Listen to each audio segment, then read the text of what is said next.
हे स्वतः पाकिस्तानी धार्जिणी आहेत का हा प्रश्न निर्माण होतो।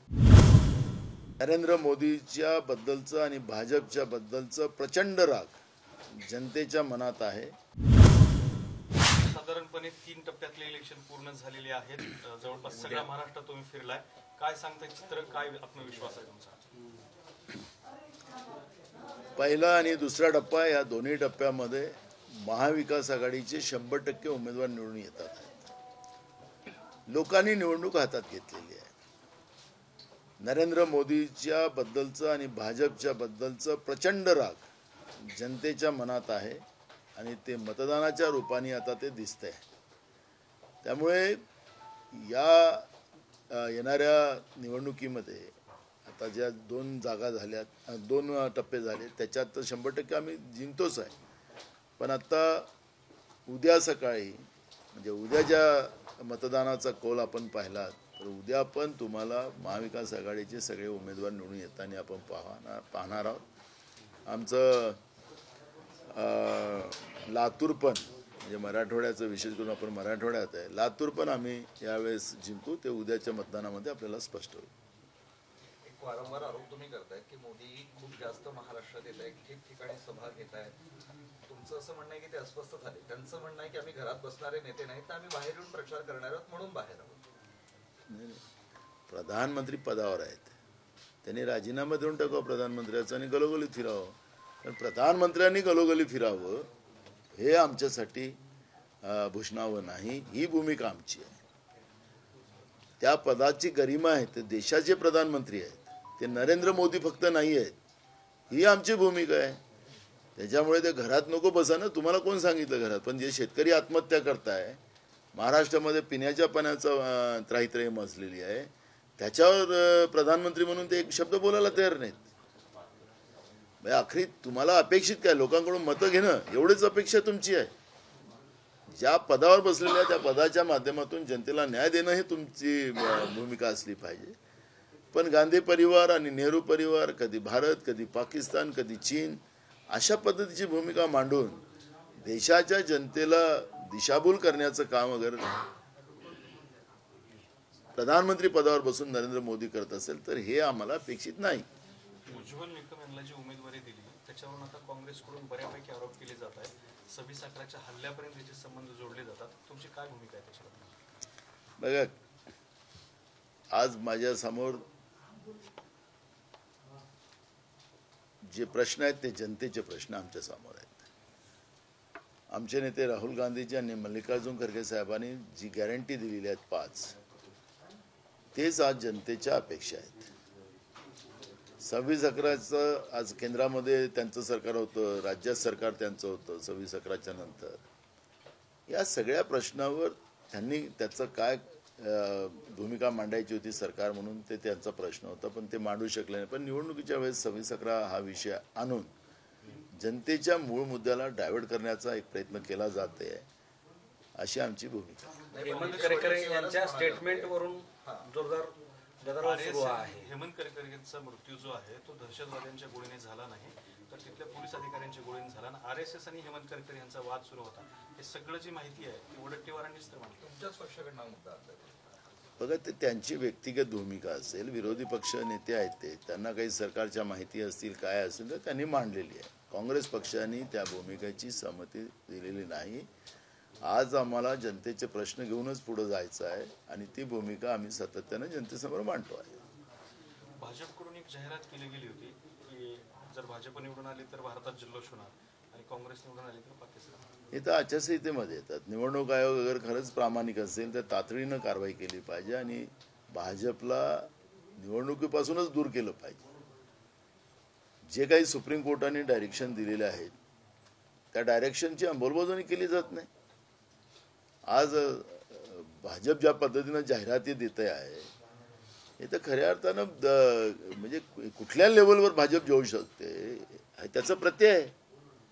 म्हणजे इंडिया आघाडी निवडून आली म्हणजे इंडिया निवडून आला तर पाकिस्तानमध्ये जल्लोष केला जातो असं अगर त्यांच्या जाहिरातमध्ये येते तर हे स्वतः पाकिस्तानी धार्जिणी आहेत का हा प्रश्न निर्माण होतो। मूळ प्रश्न इंडिया आघाडी हे भारताच्या संरक्षणासाठी लढते आहे, कारण की यांनी सगळं चीन आज आपल्या देशाच्या सीमेवर सगळा कब्जा करून बसलेला आहे. त्याच्यावर सतत चीनचा चप बोलायला प्रधानमंत्र्यांना भीती वाटते आहे. तर मग यांच्याकडून अपेक्षा काय करायच्या? देशाचं संविधान धोक्यात आणून टाकलं, लोकशाही धोक्यात आणली, देशाच्या सीमा पूर्ण असुरक्षित झाल्यात, आमचे सैन्यामध्ये असलेले आमचं मिलिटरी जे फौज आहे ती असुरक्षित आहे, असं चित्र आज निर्माण आहे. त्याच्याबद्दल बोलायला तयार नाही. आणि जाहिराती द्यायच्या तिथं आणि इंडिया आघाडी निवडून आली तर पाकिस्तान जल्लोष बनवेल असं म्हणण्याचा अधिकार यांना कोणी दिलेला आहे. आणि म्हणून निवडणूक आयोगाने याच्यात तातडीनं, आम्ही तक्रार पण निवडणूक आयोगाकडे केलेली आहे, निवडणूक आयोगाने तातडीनं कारवाई करावी भाजपवर, अशी आमची भूमिका आहे. प्रचार सभांमध्ये मोदी आणि एकूण भाजप महायुतीकडून आघाडीतल्या 2 नेत्यांबरोबर प्रकट टीका सुरू आहे. एक तर पवार आणि दुसरे ठाकरे. अशा स्थितीमध्ये आत्ता सदाभाऊ खोत असं म्हणतायत की उद्धव ठाकरे यांना हे म्हणायचे की मोदी राज्य आणू शकतात, पण आता उद्धव ठाकरे शरद पवार हेच रावण राज्य आणायला निघालेले आहे. कोणाचे जे सगळे जे आहेत ते अग्निवीर लोक आहेत. सदा खोत, एकनाथ शिंदे, अजित पवार, अशोक चव्हाण हे सगळे अग्निवीर आहेत. यांना ना पेन्शन आहे ना शहीदाचं प्रमाणपत्र आहे. त्यामुळे त्या अशा लोकांची भूमिका घेऊन काय करताय? आखरी स्वतःच्या स्वार्थासाठी जे लोक कोणी काही वक्तव्य करत असतील तर त्याच्याबद्दल काय, ही लोक यांच्याबद्दलचं सगळ्यांनाच माहिती आहे की स्वार्थासाठी हे लोक तिकडे आहेत आणि त्यांना ते बोलावं लागतं. अग्निवीर संबोधन करताय कोण्या अर्थानं? तिला हे नाही ना, अग्निवीर योजना जे भाजपने काढलेली आहे नरेंद्र मोदीच्या सरकारने, त्या अग्निवीर योजनेमध्ये 4 वर्षाचं ट्रेनिंग झाल्यानंतर आपल्या घरी जा, त्याला शहीदाचा दर्जा नाही, त्याला पेन्शन नाही, अशी योजना आहे. तर भाजपने राजकीय अग्निवीर योजना काढलेली आहे आणि त्या योजनेमध्ये जे सामील आहेत ते लोक असं बोलत राहतात. विशाल पाटीलवर कारवाई होत नाही, तुमचा छुपा पाठिंबा आहे असं काही आहे? विशाल पाटील सांगलीतल्या बंडखोरीवर आतापर्यंत ठोसपणे तुमच्याकडून निर्णय झाला नाही किंवा कारवाई झाली नाही. आम्ही स्वतः जाऊन, मी पृथ्वीराज चव्हाण साहेब, बाळासाहेब थोरात साहेब जाऊन आम्ही त्या महाविकास आघाडीचे उमेदवार चंद्रहार पाटील यांना तुमच्या मीडियाच्या समोर आणि आमच्या कार्यकर्त्यांच्या समोर त्यांना आम्ही पाठिंबा दिलेला आहे. आमची सगळी पार्टी त्या ठिकाणी चंद्रहार पाटलांच्या सोबत काम करते आहे आणि विशाल पाटलांच्या बद्दलची भूमिका आम्ही आमच्या हायकमांडकडे पाठवलेली आहे. तिकडून आदेश आल्यावर कारवाई केली जाईल. अशोक चव्हाणांचं नाव तुम्ही अग्निवीरांमध्ये घेतलं, त्यांना पेन्शनही नाही म्हणलं तर ते त्यांच्याकडे तर व्यवस्था आहे, काँग्रेसकडूनच करून झाली. आता ते काय नांदेडमध्ये तिथं काय झालं, त्यांचं अग्निवीरच झालं की नाही. आता काय परिस्थिती झाली, त्यांना त्यांच्या मतदारसंघातच त्यांच्या लोकांनी गावात येऊ दिलं नाही. तर हा अग्निवीरपेक्षा मोठं काय होऊ शकतं?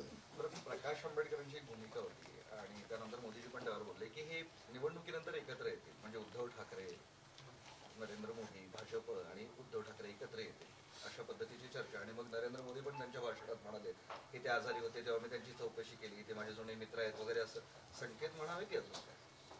मला कसं आहे, नरेंद्र मोदी हे नटसम्राट आहेत.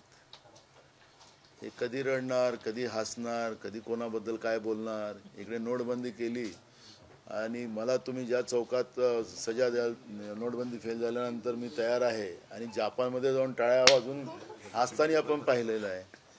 ते नरेंद्र मोदी आहेत. आणि त्याच्यामुळे या नरेंद्र मोदींच्या बद्दल ते केव्हा काय बोलतील त्याचं उत्तर उद्धव ठाकरेंनी दिली की मी आजारी असताना माझं सरकार तुम्ही पाडलं, काय मदत केली ते लोकांना माहिती आहे.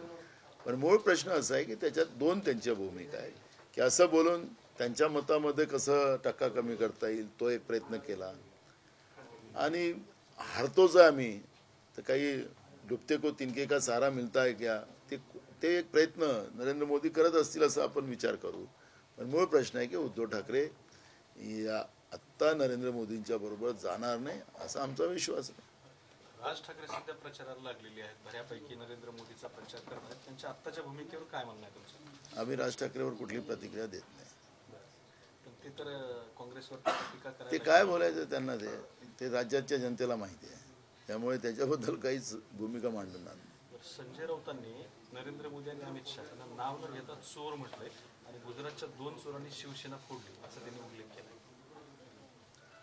आता जे जनतेच्या पैशावर डाका टाकणारी 2 लोक अजून गुजरातमध्ये वेगळी आहेत.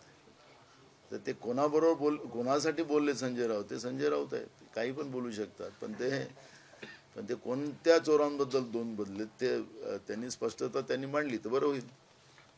तुम्ही मोदींच्या सभावर आक्षेप घेताय, म्हणजे आक्षेप म्हणजे की इतक्या मोठ्या सभा प्रत्येक जिल्ह्याच्या ठिकाणी घ्याव्या लागतात, घेत आहेत असं तुम्ही म्हणताय. पण त्यावर फडणवीस असं म्हणाले की मोदींच्या सभाला प्रचंड गर्दी होते म्हणून ते सभा घेतात.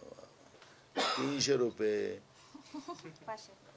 500 रुपये. पुण्याला तर परवा 4000 रेट झाला होता. पुण्याला एकाला 4000 गाड्यांचा का ऐका ना माणसांचा पर. ते आता ते पैसे देऊन समजा मोदींसाठी गर्दी केली जात असेल आणि मोदींचं भाषण सुरू झालं की लोक उठून जातात. ते टीव्ही तुम्ही दाखवत नाही ते बरोबर आहे, त्यांचं काय करायचं तुम्ही. तर त्याला आमचे मित्र काही बोलव, ते खोटं बोलायचं रेटून बोलण्यात ते फार एक्सपर्ट आहे आमच्या फडणवीस साहेबांना, आमच्या मित्राला. त्याच्यामुळे ते बोलतात आहेत, ते बोलावं लागतं, नाही तर नोकरीतून जावं लागेल. पण तुम्ही हा दावा करताय हे सांगता इथे या संदर्भात इलेक्शन कमिशनकडे काही तक्रार, लेखी तक्रार, तोंडी तक्रार काही करणार आहेत का की जर असं पैशाचा वापर होत असेल 4000? ते निवडणूक आयोगाचे ऑब्झर्वर इकडे फिरतात, ते आहेत, त्यांचा जॉब आहे तो की असं कुठलंही गडबड चालत असेल तर त्यांनी तातडीने ॲक्शन घेण्याची जबाबदारी त्यांची आहे. तर निवडणूक आयोगाचे जे ऑब्झर्वर असतील त्यांनी ही कारवाई करावी, लक्ष घालावं. काल बारामतीमध्ये प्रचाराचा शेवटचा दिवस होता. हाय व्होल्टेज त्या ठिकाणी प्रचार झाला. शरद पवारांचं भाषण झाल्यानंतर रोहित पवार भाषणामध्ये रडले. अजित पवारांनी त्यांची मिमिक्री करून दाखवली. हे सगळं तुम्ही बघितलं असणार, काय सांगा? मी काल स्वतः भोरमध्ये होतो बारामती लोकसभेला सकाळी. शरद पवार साहेब आणि मी होतो. एकीकडे अजित पवारांची आणि एकीकडे आमची सभा होती. त्या सभेमधलंच एक स्पष्टता दिसत होती की जनता महाविकास आघाडीच्या बरोबर आहे. त्यामुळे त्यांच्या पारिवारिक मिमिक्री आणि याच्यामध्ये मला जायचं नाही. पण मी त्या ठिकाणी सांगतो की महाविकास आघाडीच्या उमेदवार सुप्रिया सुळे त्या ठिकाणी निवडून येतील. पण ते त्याच मुद्द्यावर अजित पवार असं म्हणतात की काम दाखवा, रडीचा डाव खेळू नका, म्हणजे ही अशी नौटंकी चालणार नाही. मला एक बघा, रडतो कोण, अजित पवार रडतो की कोण रडतो, आपल्याला काय रोहित पवार रडतो याच्याशी संबंध नाही. मी त्या परिवाराच्या वादातही पडणार नाही. ते आमचं काँग्रेसची भूमिका पण नाही. आमची भूमिका एकदम स्पष्ट आहे की तिथं जनतेचं जे कौल आहे तो कौल महाविकास आघाडीच्या बाजूने आहे, एकदम स्पष्ट झालेला आहे. त्याच्यामुळे मी तुम्हाला सांगितले की त्या ठिकाणी सुप्रिया सुळे चांगल्या मताने निवडून येतील. निवडणूक आचारसंहिता उल्लंघन प्रकरणी 6 महिन्यांनी कारवाई झाली काँग्रेसच्या 2 पदाधिकाऱ्यांवरती. चंद्रपूर जिल्ह्यातल्या नागभीड येथील ती घटना होती. तो व्हिडिओ शेअर केल्यामुळे ती कारवाई करण्यात आली. बिलकुल पक्षाच्या शिस्तीमध्ये जे कोणी नाही राहणार त्या लोकांवर कारवाई केलीच जाणार. कारण की आम्ही काही आमच्या कार्यकर्त्यांना सांगतो की तुम्हाला जमत नसेल तर घरी आरामात राहा, तुम्ही चांगलं प्रामाणिक कार्यकर्ता असा आम्ही म्हणतो. पण न्यूसनबाजी केली, तुम्ही तुमचं न्यूसन व्हॅल्यू वाढवण्याचा प्रयत्न केला तर ते पक्षशिस्तीमध्ये येत नाही. त्याला आम्ही तातडीनं कारवाई करायची भूमिका आम्ही घेतलेली आहे. जे कोणी असेल, जे काही आता रेकॉर्डला येत असेल, कारण त्याला ते सवय असेल, त्यामुळे कारवाई करायची. खूप लोक आहेत ना, नांदेडमध्ये मोठे नेते गेले, लाखो लोक वापस आलेत, त्याचे निकाल पण येतात आहेत. तर ह्या अशा न्यूसन्स व्हॅल्यू निर्माण करणाऱ्या लोकांना पक्षामध्ये कुठलाही स्थान राहणार नाही. हे आणि पक्षाची शिस्त पाळणाऱ्यांना पाळत नसेल तर अशा लोकांना कुठलंही स्थान ठेवण्याचं कारण नाही. शेवटचा प्रश्न, एक मराठा आंदोलकांचा बऱ्याच नेत्यांना विरोध सुरू आहे. काल संभाजीनगरमध्ये सुद्धा आणि जालन्यामध्ये सुद्धा रावसाहेब दानवेंना विरोध झाला. त्यानंतर भाजपनं असं म्हटलंय, काही फोटो रिलीज करून की ती जी लोक होती मराठा आंदोलकांची टोपी घालून ती काँग्रेसची लोक होती आणि ही लोक जाणून बुजून असं न्यूसन्स करतात. पिंपळगाव मधला नांदेड मधलं एक लोकसभेतलं गाव होतं. त्याचा अगर व्हिडिओ त्यांना पाहिजे असेल तर त्यांनी मागून घेतला पाहिजे. त्या गावामध्ये अशोक चव्हाणला काही लोकांनी यायला मना केली. अशोक चव्हाणनी त्या ठिकाणी जे काही लोक होती त्यांना पोलिसवाल्यांना सांगितलं उचलून घेऊन चालले जा, मला त्या गावाला जायचं आहे. त्या गावातली परिस्थिती अशी झाली की 4-5 लोकच नाही तर त्या गावातले अर्धे लोक पोलीस स्टेशनला गेलेत आणि जे राहिलेत ते शेतात चालले गेले आणि अशोक चव्हाण त्या गावात गेले तर गावात लोकच नाही. तर मग हा व्हिडिओ त्यांनी पाहिला पाहिजे भाजपनी की जनतेमध्ये तुमच्या खोटारडेपणाचा विशेष करून मराठा समाजामध्ये धनगर समाजामध्ये तुमच्याबद्दलचा किती राग आहे. तुमच्याकडे गृह खातं आहे अजूनही माहिती मागून घ्या म्हणा निवडणुका संपायच्या पहिले.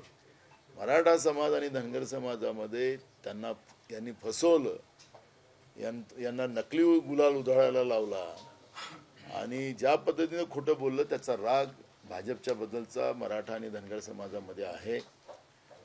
काँग्रेसनी जातीनिहाय जनगणनेच्या आधारावर मराठा आणि धनगर समाजाला आणि ज्या काही जाती प्रतिष्ठित आहेत त्या सगळ्या जातीला न्याय देण्याची भूमिका परवा पुण्यामध्ये राहुल गांधीजींनी मांडली आणि ती गॅरंटी काँग्रेसच्या गॅरंटी कार्डवर आहे ती वॉरंटी सहित आहे आणि आम्ही ते करणार.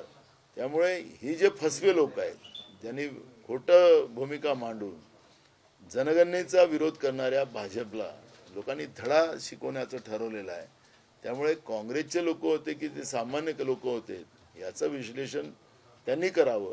पण मी तुम्हाला नांदेडची भूमिका सांगितली त्याचे व्हिडिओ त्यांनी मागून घ्यावे. त्यांचा आक्षेप असा आहे की कल्याण काळे यांच्यासोबत फिरणारा कार्यकर्ता नंतर मराठा म्हणून जातो आणि तिथे गोंधळ घालतो हे सगळे पेड कार्यकर्ते आहेत असं त्यांचा आक्षेप आहे. आमच्याजवळ जीएसटीचा लुटलेला सर्वसामान्याचा पैसा ज्या पद्धतीने सरकारने लुटला तो पैसा काँग्रेसजवळ नाही. आमच्याजवळ कुठलं पेट आलेलं नाही. आम्हाला लोकांना आणायचं तर पैसे देऊन आणावं लागत नाही. स्वयंपूर्तीनं लोक आमच्या सभेत येतात. ज्यांच्याजवळ पैसे आहेत ते पैशाचा कसा दुरुपयोग करतात हेही आपण लोक पाहतो आहे. त्यामुळे भाजप नाचता येत नाही अंगण वाकडं असं जे भाजपची परिस्थिती झालेली आहे त्या परिस्थितीला त्यांनीच आता ओळखलं पाहिजे. स्वतःचा आरसा त्यांनीच पाहिला पाहिजे. दुसऱ्याला आरसा दाखवायची गरज नाही. त्यामुळे भाजपच्या या महाराष्ट्रामध्ये जे जनतेच्या समोर त्यांचं पितळ उघडं झालेलं आहे आणि त्याच्यामुळे ते हारतात आहेत. त्यामुळे अशा या सगळ्या गोष्टीला पुढे जाण्याच्या काँग्रेसच त्यांच्यासाठी एक टार्गेट आहे. काँग्रेस मग गांधी परिवार कधी नेहरू परिवार असा वाद करून परिवारवाद आणतात. मग आता इथं जालन्यामध्ये कुठला काय आहे तिथं जालन्यामध्ये परिवारवाद आहे. बाप खासदार पोरगा आमदार पोरगी सून काय काय काय काय सगळ्यांना पद आहेत. तर ते काय तो परिवारवाद नाही. या पद्धतीचं जनतेसाठी बोला ना. मी मगाशी सांगितलं तुम्हाला की उद्धव ठाकरेंबद्दलची सिंपती दाखवण्यापेक्षा महाराष्ट्रातल्या शेतकऱ्यांबद्दल सिंपती दाखवा तरुणांबद्दल सिंपती दाखवा बेरोजगाराबद्दल पिण्याचं पाणी नाही त्याच्याबद्दल सांगा. ते बोलायचं नाही आणि आपलं नौटंकी दुसरी करत राहायची. अजित पवार प्रत्येक सभेत सांगतात की मोदींनी युक्रेन रशिया युद्ध थांबवलं मात्र परराष्ट्र मंत्र्यांना हा दावा आधीच फेटाळून लावलेला आहे. काय त्यावेळेस ते सोबत असतील त्यांना ते रशियाच्या पुतीनचा फोन आला असेल त्यावेळेस अजित पवार तिथं असतील मोदींच्या सोबत.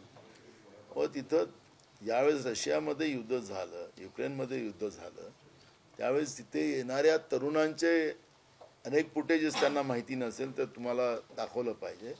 ते सर्रास भारत आपल्या देशाच्या सरकारला शिवा घालत होते की आमचं जीव वाचवण्यासाठी आम्हाला मदत करण्यासाठी सरकार पुढं नाही आलं असं युक्रेनमध्ये आणि रशियामध्ये सापडलेले तरुण पोरी सांगत होते. आता त्यांना आता एकदम इकडलं महाराष्ट्रातलं पाणी घोटाळा पुढं येऊ नये म्हणून ते रशियात आणि युक्रेनमध्ये जातात. आता हे सगळं महाराष्ट्राचं चित्र बघितल्याच्या नंतर महाविकास आघाडीच्या किती जागा येतील असं तुम्हाला वाटतं? 45 जागा कमीत कमी वाढू शकतात. या आज महाविकास आघाडीला मिळतील अशा पद्धतीचं चित्र आज आहे. म्हणजे 45 पारचा दावा ती करत होते पण तेवढ्या जागा आता ते लोकांनी त्यांचा 45 आकडा ते आमच्यासाठीच बोलत होते असं मला वाटतं. आता